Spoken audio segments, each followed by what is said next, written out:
Vous avez été nombreux à me demander une vidéo sur la mobilité du pouce. Bien, c'est aujourd'hui que je vous la présente. Je vous propose plusieurs exercices et on commence dans quelques secondes. Je suis Denis Fortier. Si vous êtes nouveau ici sur ma chaîne YouTube, je vous conseille de vous abonner en cliquant sur le coin inférieur droit de l'écran. Je vous invite aussi à vous abonner gratuitement à mon infolettre en visitant mon site web, le www.denisfortier.ca. Je propose aussi des téléconsultations. Vous allez pouvoir vous inscrire en ligne et ça fonctionne vraiment très bien. Maintenant, la mobilité du pouce. Comme je le disais, vous avez été nombreux à me demander des exercices. On peut perdre de la mobilité du pouce, notamment après une blessure, après avoir eu un plâtre, après avoir eu une entorse, aussi en raison des processus dégénératifs, on va perdre tranquillement de la mobilité et dans la plupart des cas, j'allais dire, on peut regagner en partie ou en totalité la mobilité du pouce et on gagne à intervenir le plus rapidement possible. Mise en garde, tous les exercices que je vous donne aujourd'hui ne doivent pas reproduire une douleur, ne doivent pas augmenter une douleur. Si c'est le cas, vous vérifiez de bien faire les exercices. Vous pouvez peut-être les faire moins rapidement, en poussant peut-être un petit peu moins, mais s'il y a une douleur, vous consultez un professionnel de la réadaptation, vous en parlez à votre médecin et vous ne faites surtout pas les exercices. Commençons d'abord par la mobilité du pouce en flexion. Contrairement aux autres doigts, le pouce a évidemment une articulation en moins. Et si on pense à la première articulation, celle-ci, et si on veut fléchir, c'est difficile de ne bouger que cette articulation-là volontairement. Bien sûr, l'autre articulation en dessous va fléchir. Si vous voulez plutôt augmenter la mobilité, vous allez prendre avec l'autre main votre doigt et vous allez fléchir cette articulation-là. Bien sûr, moi, je n'ai pas de limitation de mouvement. Peut-être que vous, lorsque vous allez le faire, vous allez être limité à cet angle-là. Bien, vous revenez et vous allez mobiliser tranquillement. Vous pouvez prendre votre pouce de différentes façons. On peut le prendre aussi comme ça, comme une pince, et vous allez faire une flexion. Et c'est bien important de concentrer la flexion sur cette articulation-ci. On ne veut pas nécessairement bouger l'autre articulation en dessous. Et vous allez faire une dizaine de fois, vous allez prendre une petite pause et vous allez répéter comme ça 3 séries. Si vous avez de la difficulté à augmenter la mobilité, vous trouvez que ça ne fonctionne pas, vous bougez et il n'y a rien qui se produit, vous n'arrivez pas à gagner de la mobilité, ça peut être pour 2 raisons. La première raison, vous avez une raideur articulaire, par exemple de l'arthrose qui est très avancée et il y a une impossibilité d'aller gagner plus de mobilité.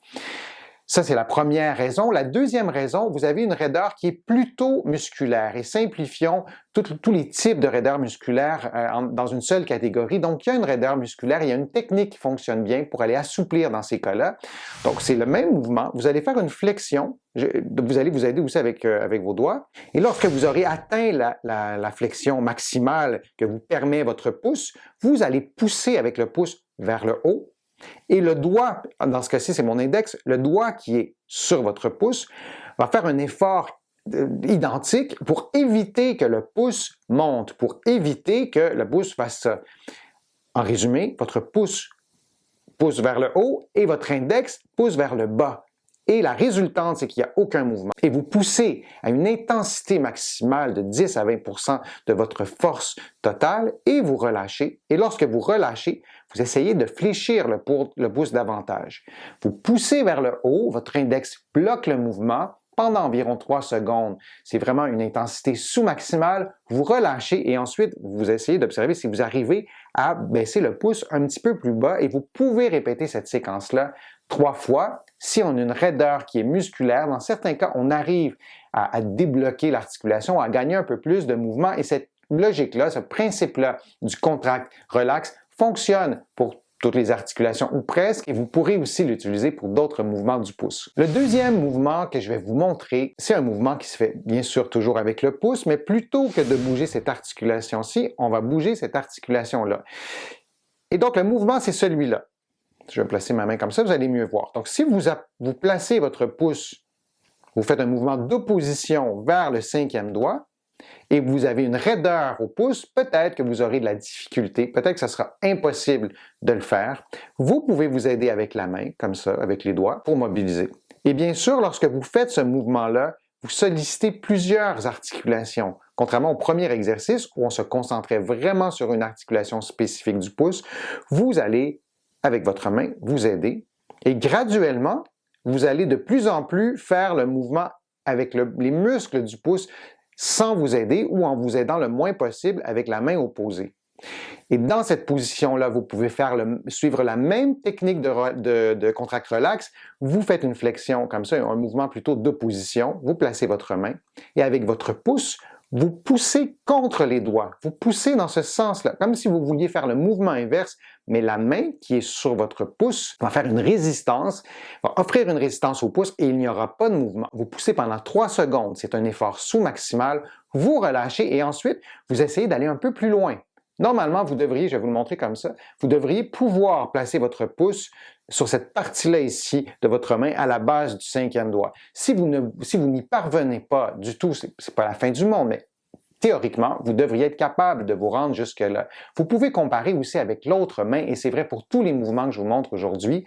Normalement, on a une mobilité qui est quand même assez semblable d'une main à l'autre, à moins d'avoir une blessure, d'avoir de l'arthrose plus marquée d'un côté. Il y a d'autres raisons aussi pour lesquelles on pourrait avoir une asymétrie, mais en général, on a une mobilité qui est quand même semblable d'une main à l'autre. L'autre mouvement, c'est un mouvement d'ouverture qui est assez simple. Vous allez bouger votre pouce dans ce plan-là. Et vous pouvez comparer vraiment les deux mains. Donc, vous pouvez le faire comme ça pour voir si le mouvement est symétrique. Dans mon cas, c'est assez symétrique. On devrait avoir plus ou moins un angle droit et on referme.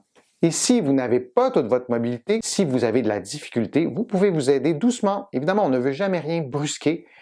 Donc, vous pouvez vous aider avec l'autre main et refermer comme ça, rebouger le pouce. Donc, on va en ouverture et en fermeture. Vous pourriez faire la même chose, la main à plat sur une table. Vous pourriez même mettre votre poids un peu sur votre main et faire le même mouvement avec le pouce. L'effort est différent, la contraction musculaire est différente, est un peu plus fonctionnelle. Vous faites 10 mouvements et vous répétez 3 séries. Un autre mouvement que je vais vous montrer, que vous allez faire avec les 2 pouces cette fois-ci. Vous placez vos mains l'une contre l'autre et vous allez faire des cercles avec vos pouces en les gardant vraiment en contact l'un avec l'autre.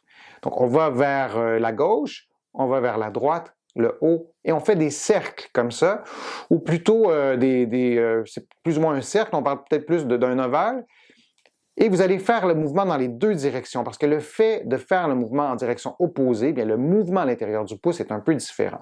Et c'est la même chose, vous allez faire 10 mouvements, et vous allez répéter 3 séries, et à l'intérieur d'une séquence de 10 mouvements, vous pouvez faire 5 d'un côté et 5 de l'autre. J'espère que ma vidéo vous a été utile, j'espère que les exercices étaient clairement expliqués. Si vous avez aimé ma vidéo, je vous invite à cliquer j'aime, à la partager sur vos réseaux sociaux. Vous le savez, ça me donne plus de visibilité, ça m'aide à produire de nouveaux contenus. Vous allez trouver beaucoup d'informations aussi sur mon site web, le www.denisfortier.ca. Il y a aussi beaucoup d'informations dans mes livres que vous allez trouver partout au Canada, en librairie et sur le web. J'ai le privilège aussi d'être publié à travers le monde. Vous allez trouver mes livres notamment en France, là aussi en librairie et sur le web. Je suis Denis Fortier.